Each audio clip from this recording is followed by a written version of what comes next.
What's up to everybody out there? Welcome back to the Round Table Talking. I'm your host, C Money, and today we're talking about current. We're recapping events, current and past events.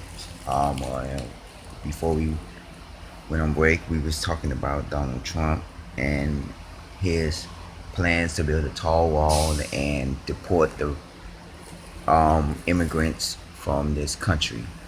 Um, what I want to talk about now is basically what I was just saying before we went on the break.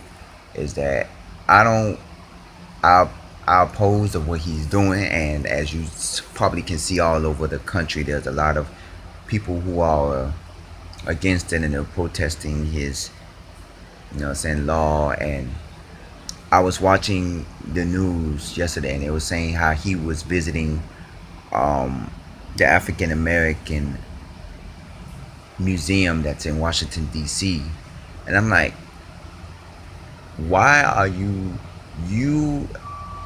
are doing this, as a president? Because you've never heard about Obama visiting African American museum. He probably have, but it's not like, oh, he's making a statement and they have to let the whole world know that he's visiting the African American museum and stuff like that. Because President Obama is African American himself. But because one person was asking me, is Donald Trump racist? And I'm like, yeah, he's racist. To me, I'm not trying to, what I've gotten was that when he was born, that his parents was a part of the KKK. I mean, if you're deporting immigrants, if you're deporting Cubans and other people from other countries, and you're building a tall wall to not let the Mexicans in, what is that telling you? That sounds like somebody being racist. That sounds like somebody who doesn't. And then who's to say what would you do to the African American community? What would you do to people who are not of Caucasian descendants? And stuff like that. So I look at it as if, I mean, what is it that you're trying to accomplish here? You said you're trying to take control of our borders, back our borders. You're trying to take control of the country. This country was built on immigrants. This country was built. Nobody is from this country. The Caucasians are from England. The African Americans are from Africa. No, everybody has migrated from some type of other country. You know, America is home of the land and home of the free. You know what I'm saying? For the land of the free, as they say in the Star Spangled Banner. And you have to realize a lot of these people are from, I'm quite sure my ancestors date back from years and years and years are from Africa. Even though most of my family are from, the US, but a lot of, you dig to your roots to the 1800s and 1700s. You may have ancestors that are from other countries. And then now you're trying to make it where, oh, you can't come in to this country, you can't come in. He's not going to say nothing about the African American community, like the Haitians and the Creole people that come over here, and what I'm saying, and all that. He's not going to say nothing about that, because he know that he'll start a big racist protest if he did. If he was to say, oh no, we're not going to let the Haitians come over here from Cuba, from Haiti, or we're not going to let the you know black people from Jamaica or whatever come over here as immigrants. He's not gonna say that, because he's really gonna start a real, you know, he's gonna start a U.S. country problem.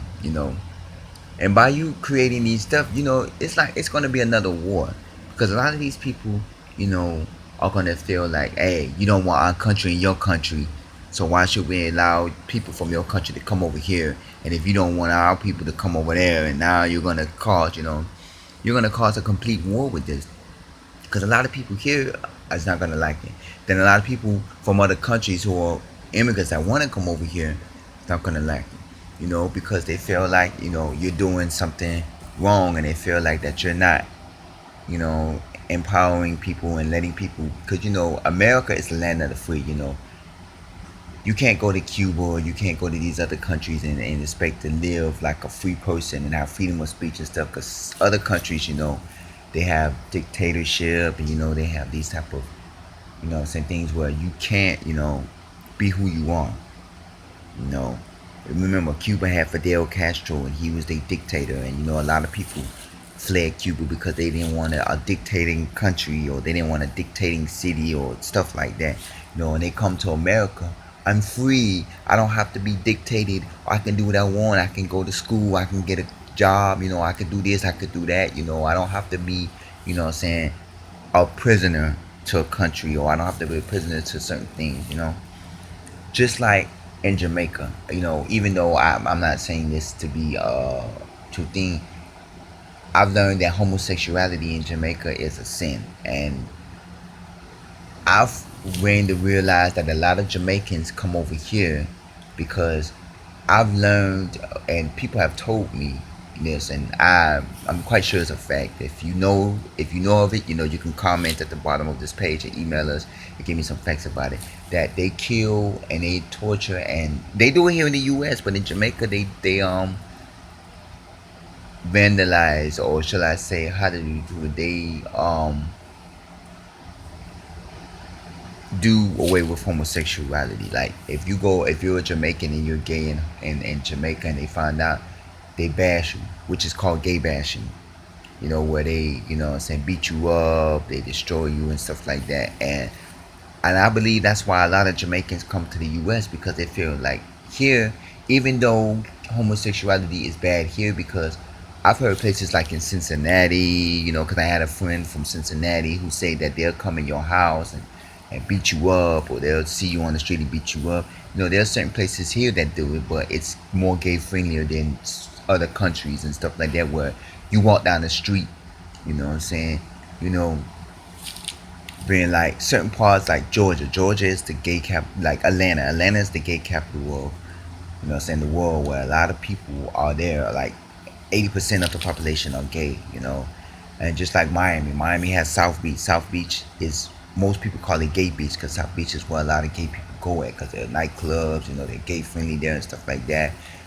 Just like certain parts of New York and certain parts of California and other parts, just like with Texas. Texas is Bush County, so you can't really be too much gay in Texas, because that's like a racist county and stuff like that. So it has its faults in the U.S., but a lot of people come over here because they feel like, not just the gay people, straight people too, come over here because in their countries you can't do certain things. Like Jamaica, you can't be gay because a lot of people, what I'm saying, beat you up and stuff. Or and in certain countries you can't be adultery, you can't cheat on your wife, or they'll kill you and stuff. Some stuff like that. So people come over here to actually live free. And Donald Trump is like, hey, we don't want you over here.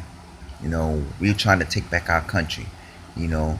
But yeah, there are a lot of people that are struggling to get jobs because a lot of these jobs are not, the economy is bad. But then the immigrants are coming over here, and they're not stealing our jobs. It's the corporations that are taking our jobs away.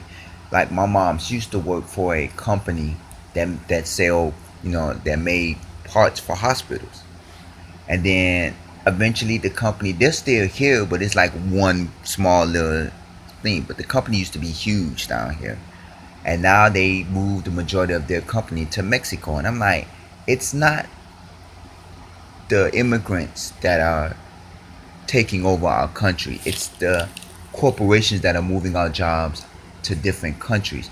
Because, and I believe because they feel like it's more cheaper and cost efficient for them to move. Like if you move your company to Mexico, you can lower your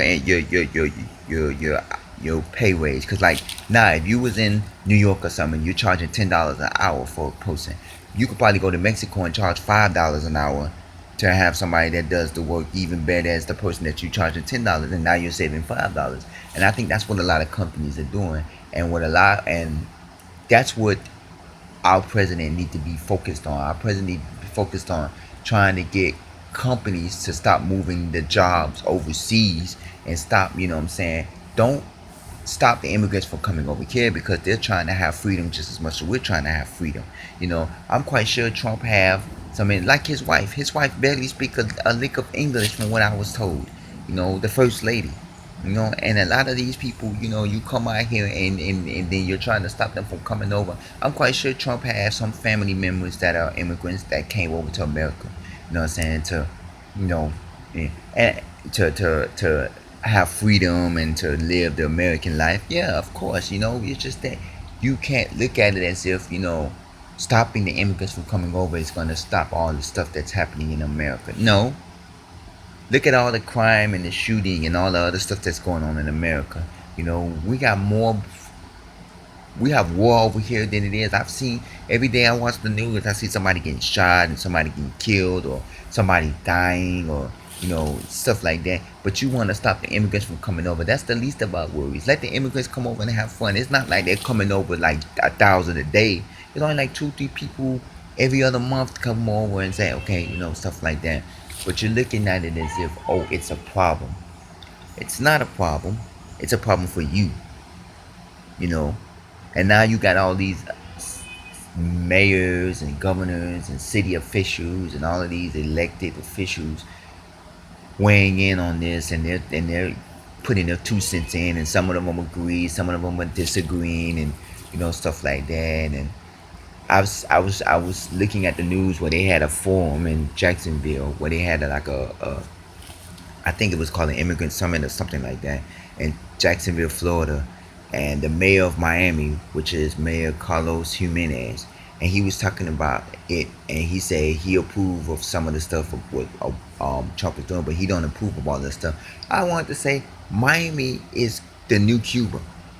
Because if you go to Key West, even though I've been to Key West since I was a little kid. If you go to Key West, it tells you that the southernmost most point of Key West, the southernmost most point of the United States is in Key West. That's the southernmost most point. And if you see the thing, it says Cuba is 90 miles away from the southernmost most point of the United States, which is Key West. And you have to realize, when Cubans leave Cuba, where's the first place they land? Florida. And you have to realize Miami is Key West is the southernmost point, and people go to Miami, and Miami is Cuba